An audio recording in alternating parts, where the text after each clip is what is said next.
Fáilte isteach go Suantraí Íosa, where we're looking at the readings for tomorrow, the 24th of September, which is the beginning of the 25th week of the Church's year.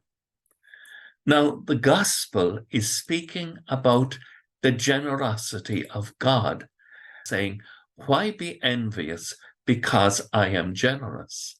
Thus the last will be first, and the first will be last." Now, that seems unfair to us. The whole story of how everybody was paid the same.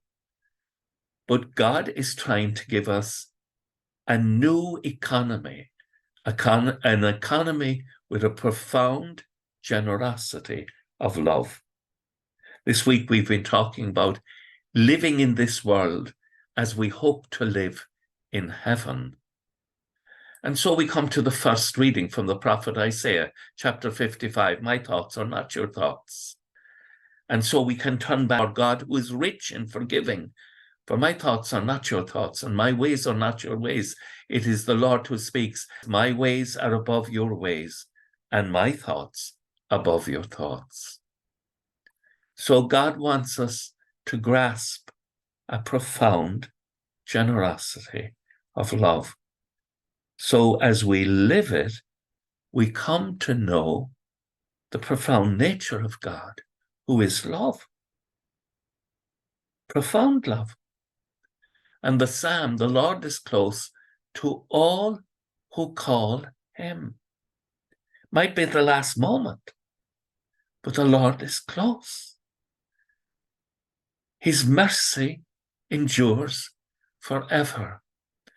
And so Paul, writing to the Philippians, who were his favorite community, his advice to them about how they should live their lives is avoid anything in your everyday lives that would be unworthy of the gospel of Christ.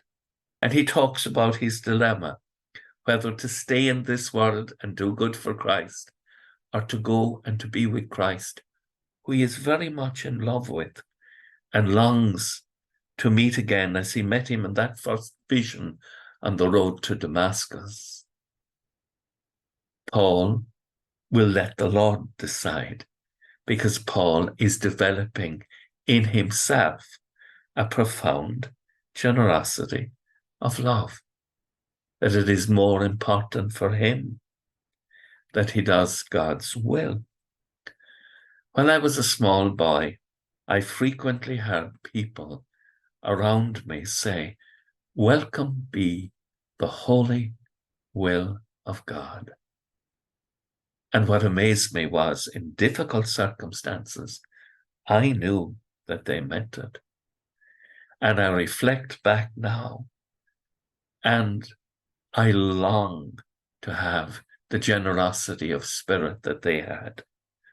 Lord Jesus, make it possible for me to accept your holy will in all its power. With thoughts such as these, let us go to our beds and let us pray that we shall indeed awaken in the morning with the praise of God on our hearts and on our lips. Agus gamal dia a cóta shiv, ahar mak agus spirit ne. Amen. Slán go fóill. Bye for now.